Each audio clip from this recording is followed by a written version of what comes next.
a ese agregado de base ácido, como, como modificando el equilibrio entre la base y el ácido. Correcto, ¿sí? O sea, la idea es que ante una perturbación externa, que puede ser por un agregado de un ácido, un agregado de una base, el sistema de alguna manera regule el pH y mantenga en torno al valor del pK. ¿Mm? ¿Cómo es esa regulación? Yo tengo el diácido, perdón por cómo escribo, pero cuesta un montón. Bueno, este es mi fosfato diácido, ¿sí? Y ¿qué es lo que ocurre? Reacciona con una base,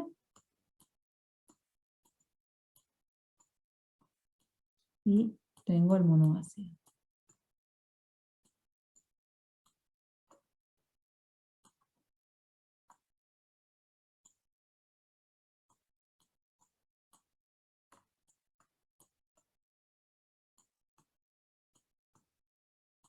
¿Sí? ¿Está bien esto?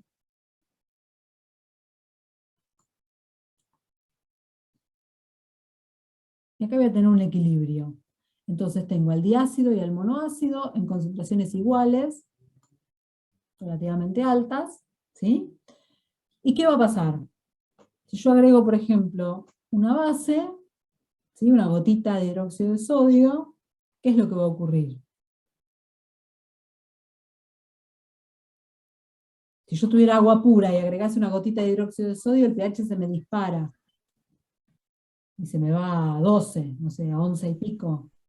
Así, de un salto. Estoy en un pH cercano a 7, agrego una gotita de hidróxido de sodio y el pH salta a 11. ¿Sí? Sí. Inmediatamente. Eso lo pueden probar en el laboratorio. Bien. Ahora, si yo tengo esta mezcla buffer, cuando agrego este hidróxido de sodio, no se me dispara el pH así tan abruptamente. Va a aumentar un poquito, eso seguro, pero no tanto. ¿Por qué? Porque gran parte de este hidróxido que yo estoy agregando va a reaccionar con el diácido. Y voy a pasar a tener, en vez de 0,4 moles, 0,4 moles, o 0,4 molar y 0,4 molar, ¿sí? Lo que voy a tener es, a lo mejor 0,35 y 0,45. ¿Está? Porque un poquito de este diácido reaccionó, y entonces lo que ocurrió es que un poquito reaccionó con este hidróxido, pero también consumió al hidróxido. ¿Lo ven? Es como si me desapareciera ese hidróxido que yo agregué, esa perturbación que agregué, me desaparece. Ya no está ahí disponible, porque reacciona y pasa a ser agua, la gotita que agregué de hidróxido, ¿lo ven? Y la diferencia es que en vez de 0,4 y 0,4, paso a tener ahora, no sé, depende de cuánto hidróxido haya agregado, pero imagínense 0,35 y 0,45, por decir.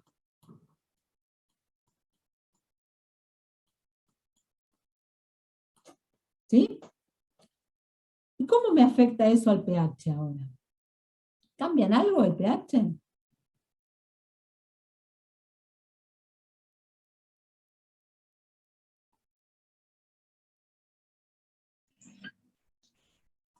Sí, va a cambiar el pH, ¿no? Porque antes estaba acá, en un 50 y 50 de cada una de las especies. Tenía 0,4 y 0,4. Ahora paso a tener 0,35 del diácido y 0,45 del monoácido. O sea que, ¿dónde estoy en este diagrama? Estás Un un poquito más. poquitito más abajo, no sé cómo decirlo con los dedos. Ponele, estoy como por acá, Claro. ¿no? Tengo un poquito más del monoácido. ¿Lo ven? Y Sí. en pH, ¿dónde voy a estar? Voy a estar por acá. ¿Se ve? Ya no estoy en 7,2, ahora estaré en 7,4. Pero había agregado un gotón de hidróxido de sodio. Ese gotón de hidróxido de sodio, si no tuviera el buffer, hubiera hecho que el pH se fuera a 11,10, a 11,5. ¿Sí? Y ahora cambié de 7,2 a 7,4. Bastante está funcionando mi buffer. ¿Lo ven?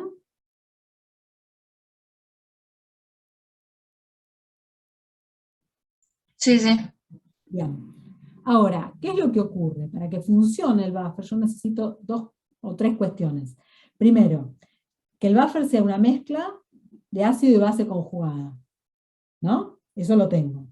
Es fosfato di, fosfato mono. Que esté en concentraciones parecidas, lo tengo porque es 0,4 y 0,4, y que esas concentraciones sean relativamente altas. ¿Por qué? Porque si yo hago una dilución 1 en 10 de ese buffer, ¿qué es lo que va a ocurrir ahora?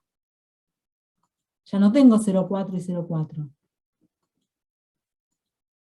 Hice una dilución 1 en 10 y entonces ahora tengo 0,04 y 0,04. ¿Está? Y cuando agregue esta gota de hidróxido, ¿qué va a pasar? Me consume todo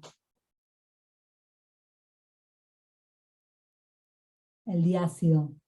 ¿Lo ven? Y si lo consume todo, y encima me sobra, porque yo había agregado 0,05 de la base, ¿sí? Vieron que antes pasé de 0,4 a 0,35.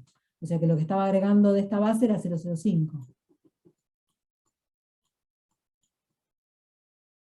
¿Se entiende? Y ahora Sí, tengo sí. 0,4. O sea, reacciona todo y además me sobra. Me sobra. O sea que también, ¿Qué va a pasar entonces?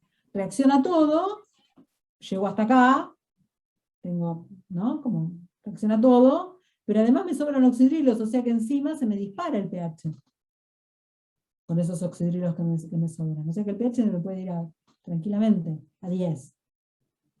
¿Lo ven? ¿Está funcionando este buffer diluido como buffer? No, al menos no con este gotón de hidróxido de sodio que agregué. Si yo en vez de este gotón de hidróxido de sodio le hubiera hecho una perturbación mucho más chiquita, a lo mejor en una de esas llegaba a reaccionar mi buffer. ¿Sí? ¿Lo ven? Entonces la capacidad reguladora del buffer va a depender mucho de su concentración. Y eso es lo que van a probar ustedes. Porque van a tener primero un buffer, que es la solución, la que llamamos solución A, que es la que les damos nosotros, y ustedes van a hacer sobre esa solución A 2 diluciones.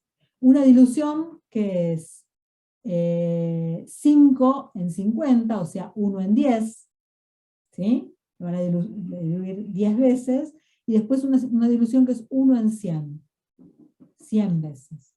¿Mm? Entonces, y ahí van a probar hacer pequeñas perturbaciones y medir con el pHímetro a ver cuánto se dispara el pH. ¿Se entiende la idea del TP, no? sí, sí, perfecto. Bien. Y repasen esto, repasen Henderson, cómo calcular.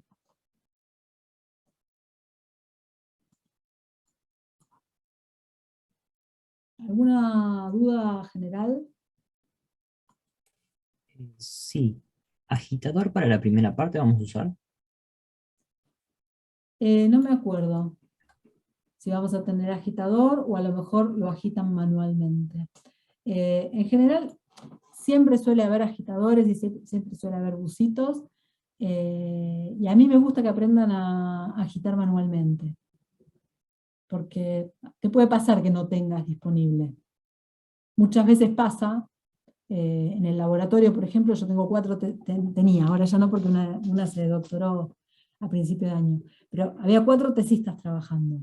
Y a veces tenés suficiente equipamiento para todos, y a veces no, estás apurado, necesitas hacer una titulación, y si no tenés el agitador y el bucito, y qué sé yo, tenés que agitarlo manualmente. Y es fácil agitarlo manualmente, requiere cierta pericia, pero es hasta divertido aprender a hacerlo. Así que en una de esas también, por más que tengamos todo, les hago practicar eso, que está bueno. Pero creo que vamos a tener igual para agitar. Y también sobre la primera experiencia, por duplicado. Hacemos como Mínimo, dos. sí, siempre. Perfecto. Sí. A veces uno trata de hacerlo por triplicado. Porque todo te va reduciendo el error, ¿no? Por un lado vos tenés Claro.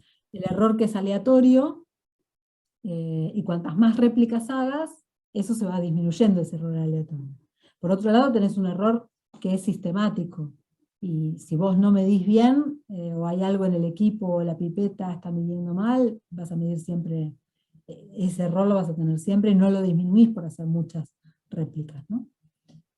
Acá hay algo importante con la bureta, por ejemplo, y es que el meñisco siempre se lee a la altura del ojo. Eso también se los dije con el termómetro a muchos en el TP2, ¿no? Que uno cuando mira la columna de mercurio, siempre la tiene que mirar a la altura del ojo, porque si uno el termómetro lo mira para arriba o lo mira para abajo, está viendo distinto ahí. Está cometiendo un error bastante grosero a veces. Entonces la bureta también hay que mirar el meñisco a la altura del ojo. ¿Qué hago?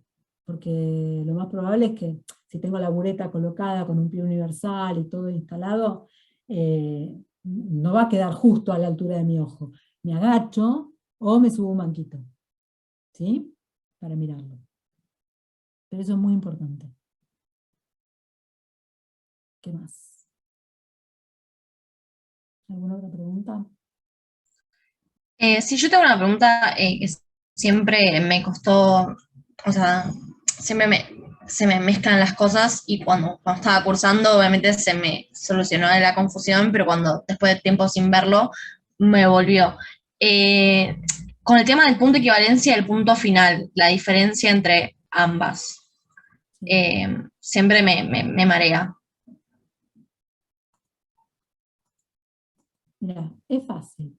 El punto de equivalencia es el punto en el cual vos agotaste todo tu muestra, ¿sí? Como el reactivo de la muestra, vos vas agregando titulante, ¿no es cierto? Vos tenés tu muestra que es acético, y le vas agregando hidróxido de sodio.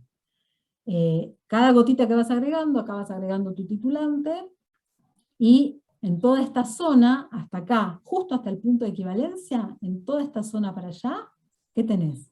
Exceso de muestra, exceso del ácido acético, porque todavía no agregaste Sí, suficiente titulante, ¿sí? Entonces te sigue sobrando ácido acético, y agregás un poquitito de hidróxido, se consume todo, te forma acetato de sodio, pero te sigue quedando ácido acético. Justo en el punto de equivalencia, lo que tenés es que gastaste los mismos moles de ácido que de base. ¿Se entiende? O sea, le agregaste vos, titulante, tantos moles de base agregaste como moles de ácidos tenías en la muestra. Exactamente sí, los mismos. perfecto. Ese punto, el pH de ese punto, depende de qué ácido estés titulando y con qué base lo estés titulando. ¿Sí? Sí, Si es acético hidróxido de sodio, ese valor lo podés calcular teóricamente. Y va a estar un poquito por arriba de 7. Pero ese es el punto que ves acá. El punto final es lo que te indica el indicador. Y el punto final va a depender del indicador que estés usando también. ¿Sí? El punto final tiene que ver con el pKa de ese indicador y dónde vire ok, de un color al otro.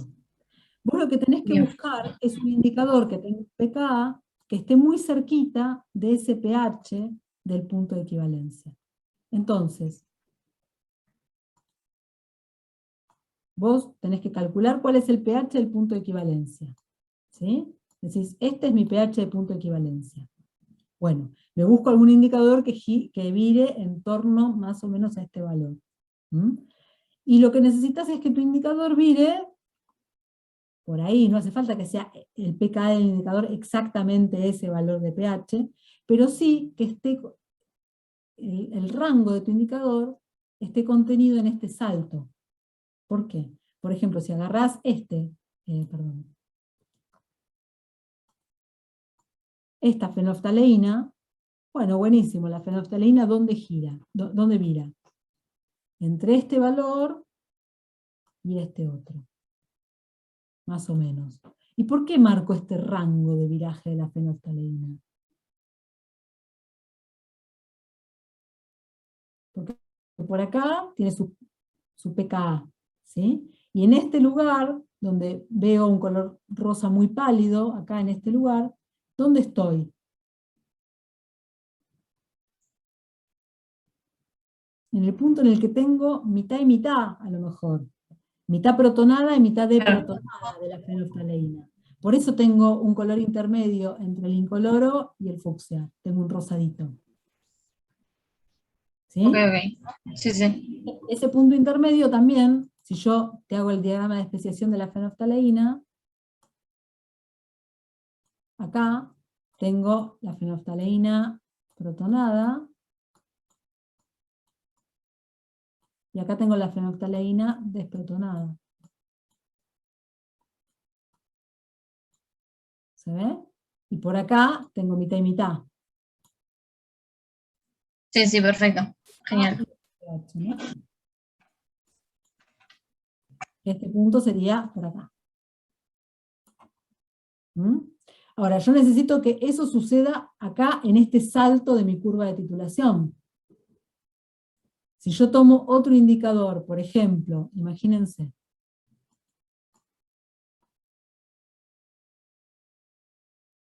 que se me ocurre, bueno, porque es lo único que tengo en el laboratorio, a veces me tengo que arreglar con lo que más o menos tengo, ¿sí? Pero si yo tuviera un indicador que vira por acá,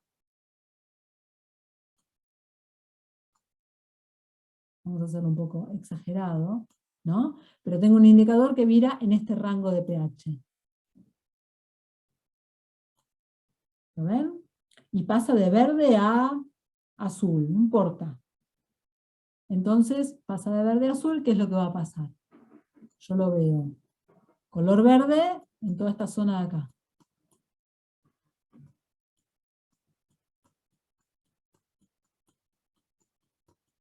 O sea, por un pH por debajo de este valor. ¿Sí? Y lo voy a ver azul en toda esta zona de acá. ¿Me siguen? Un pH por encima de este valor. Sí, sí. En esta zona intermedia, ¿de qué color lo voy a ver? Y un verde un poquito azulado, apenas un turquesita. ¿Se entiende? Acá es como que va variando. Voy a tener algo intermedio en toda esta zona. ¿Sí? Ahora, cuando yo vaya agregando en mi Erlenmeyer el titulante, ¿qué es lo que va a pasar? Al principio lo voy a tener verde. Empiezo a agregar gotas, gotas, gotas, gotas, lo sigo viendo verde. ¿Por qué? En este punto, ¿dónde estoy en mi curva? Acá, en pH. ¿Lo ves? Entonces, a este volumen lo sigo viendo Sí, verde.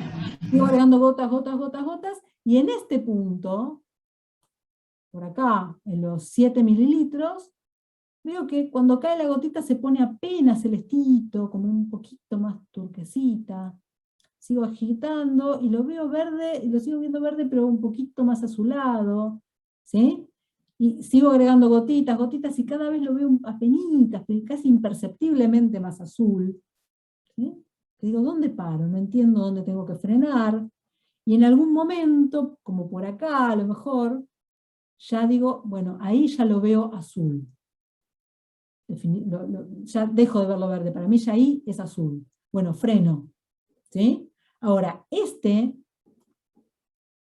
donde frené, este punto y este punto de volumen, que es lo que leí en la bureta, es mi punto final.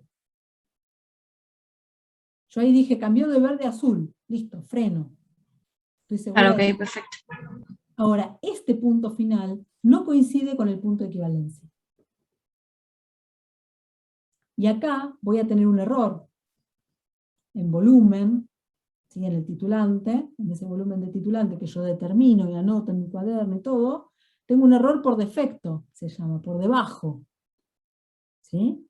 Entonces voy a tener un error por defecto porque el indicador vira en un rango de pH que está por debajo del rango en el que tengo el salto y tengo el punto de equivalencia. ¿Está? Sí, sí, genial. Mil gracias. Hay dos errores. Fíjense que por un lado puede ser que yo frene una gotita antes y que la solución se ponga rosadita, pero enseguida desaparezca ese color rosado, y yo igual tome ese valor. ¿Se entiende? Ahí estoy usando el indicador correcto, pero yo estoy frenando una gotita antes. También tuve un error por defecto, ¿se entiende?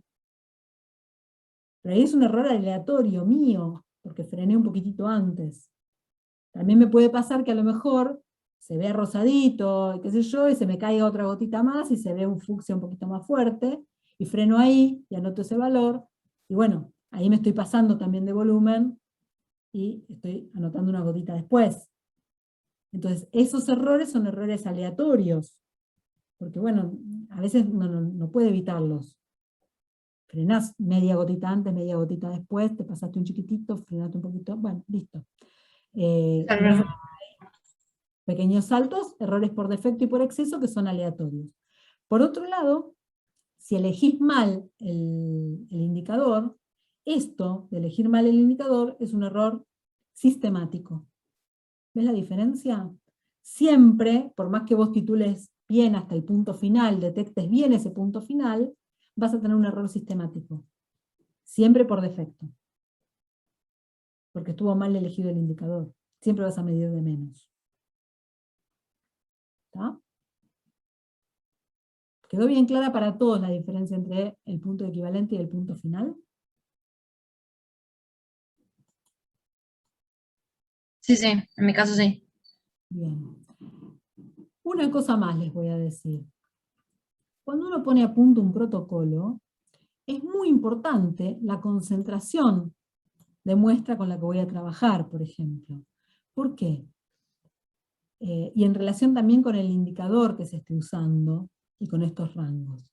Porque fíjense que estas curvas se modifican también con la concentración. Si yo parto de una solución más diluida, ¿qué es lo que va a pasar? ¿Cómo va a ser esa curva? Titulo con el mismo titulante, pero parto de una concentración un poco más diluida del acético. 10 veces más diluida. ¿Cómo se les modifica? O sea, no sé ¿Cómo? cómo decirlo que no sé cómo decirlo con tecnicismos, pero no va a tener como el rango, o sea, el rango donde está el gráfico tiene la recta vertical no va a ser más corto, o sea, en el salto no va a ser más rápido. Va a ser más corto, claro, este ranguito va a ser más corto, porque voy a partir de un pH más alto.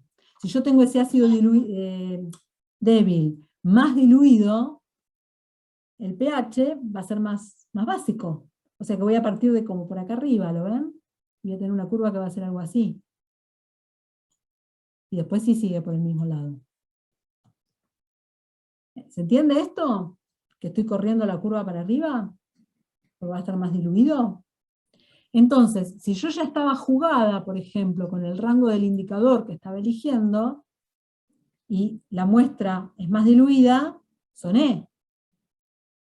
Un indicador que a lo mejor me podía llegar a funcionar muy en el límite, por acá, y que me daba un error, más o menos, ¿sí? Y que mi punto final lo veía acá,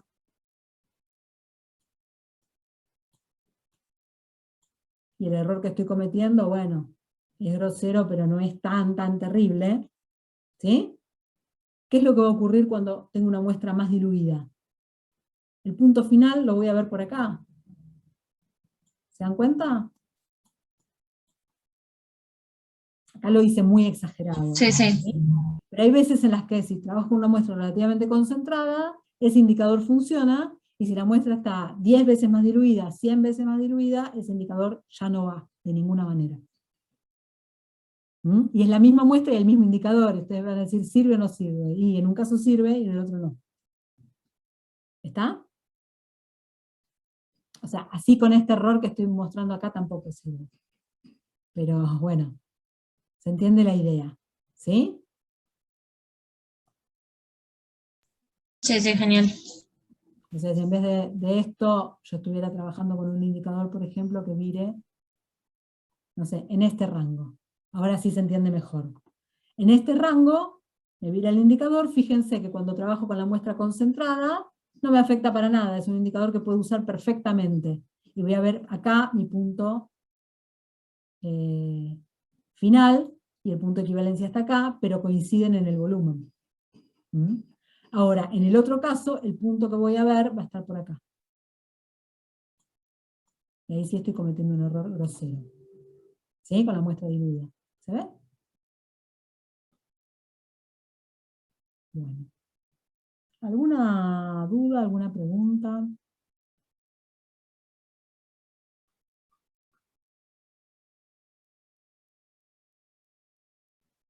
No, no, yo por mi lado no. Buenísimo.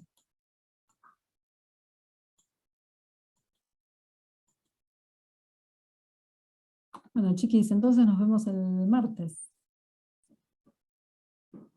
Buena semana, buen finde. Repasen toda la teoría de esto, que está bueno tenerlo bien fresco para poder sacarle el jugo al labo.